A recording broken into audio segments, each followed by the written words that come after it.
میں ہوں شاہد کاظمی۔ پاکستان کو اقوام کو متحد کیا ہے پوری دنیا میں 16 اکتوبر کے جلسے سفر میں تھے، جیسا کہ آپ کے چند دن پہلے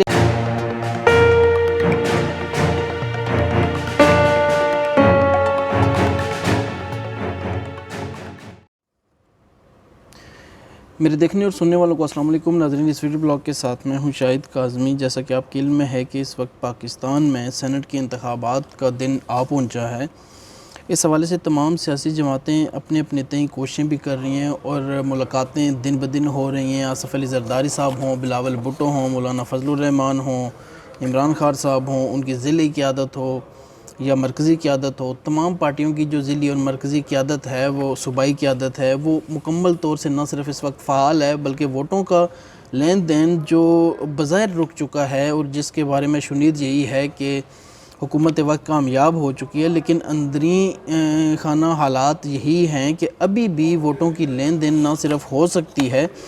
بلکہ جو اراکین اسمبلی ہیں ان کے حوالے سے خبریں زیر گردش ہیں کہ ان کو خصوصی پروٹوکولز دیے جا رہے ہیں، ان کو مختلف سہولیات سے نوازا جا رہا ہے۔ اس حوالے سے بہت سی باتیں اہم ہیں، لیکن سینٹ انتخابات کو آج اگر ہم ایک الگ رخ سے دیکھیں اور ہم ان انتخابات کا اگر جائزہ لیں تو بہت کچھ دلچسپ خبریں ہمارے سامنے آتی ہیں۔ آج جس طرح ایک خبر سامنے آئی کہ پاکستان تحریک انصاف نے سندھ کے صوبائی اسمبلی کے جو پاکستان تحریک انصاف کے ممبران ہیں ان کو ایک ہوٹل سے دوسرے ہوٹل شفٹ کرنا شروع کر دیا۔ اس کے حوالے سے دیگر کچھ حوالوں سے پاکستان تحریک انصاف سندھ کے حد تک اگر ہم دیکھیں تو ویسے ہی وہ خبروں کی زینت بنتی رہی ہے۔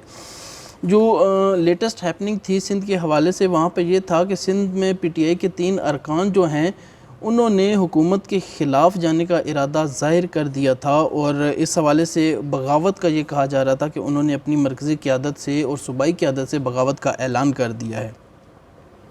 ان ممبران میں شہریار خان، کریم بخش اور اسلم ابڑو شامل تھے، اور ان کا موقف یہ تھا کہ پارٹی کی سندھ پر توجہ نہیں ہے، ٹکٹ خریدنے والوں کو ہم ووٹ نہیں دیں گے، اور ان کے بقول ٹکٹ یہ خریدے گئے ہیں۔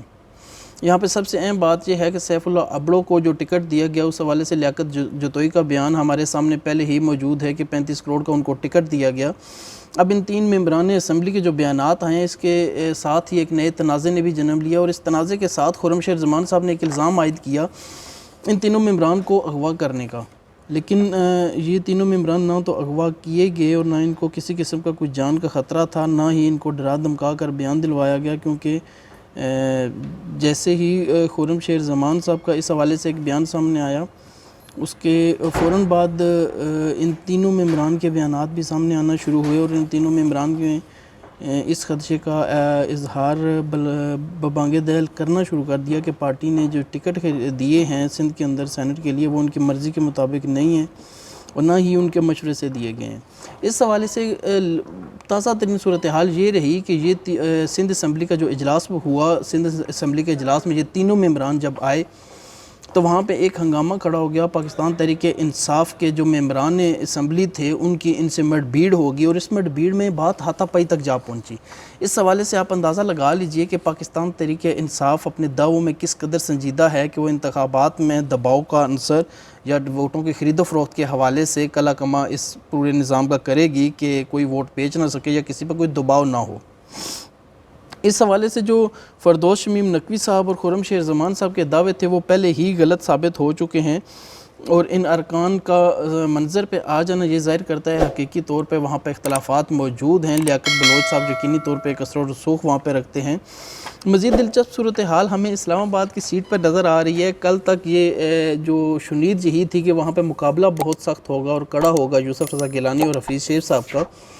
اب خبریں کچھ ایسی زیر گردش ہیں اور ہمارے ذرائع بھی اس بات کو کنفرم کر رہے ہیں کہ اس وقت تک حفیظ شیخ صاحب کی پوزیشن وہاں پہ مضبوط ہو چکی ہے۔ جیسا کہ آپ کو معلوم ہوگا کہ پنجاب کے اندر بلا مقابلہ سینیٹر منتخب کروانے کے لیے چودھری پرویز الہی صاحب کا کردار بہت اہم رہا ہے۔ اس حوالے سے بھی چودھری پرویز الہی صاحب کا کردار انتہائی اہمیت اختیار کر چکا ہے،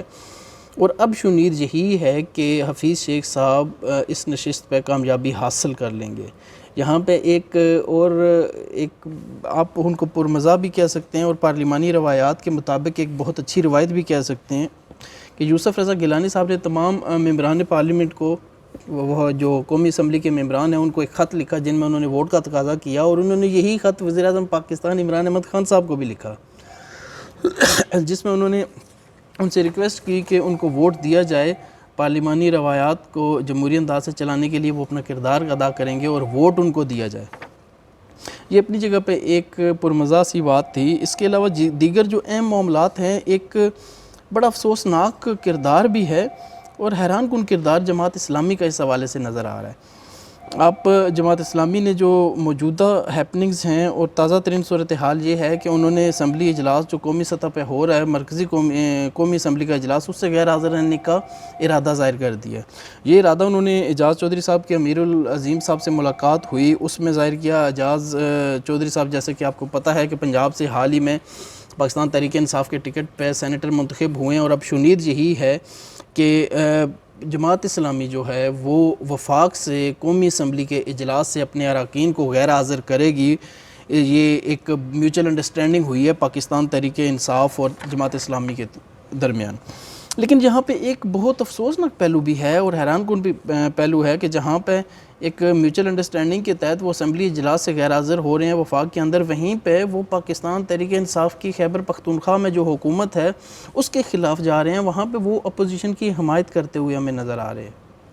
یہ ایک ایسا دوغلا رویہ ہے جو یقینی طور پر ووٹر کے لیے بھی لمحہ فکریہ آنے والے دنوں میں بنے گا اور اگلے انتخابات میں بھی بنے گا، کہ جہاں پہ ایک میوچل انڈرسٹینڈنگ اور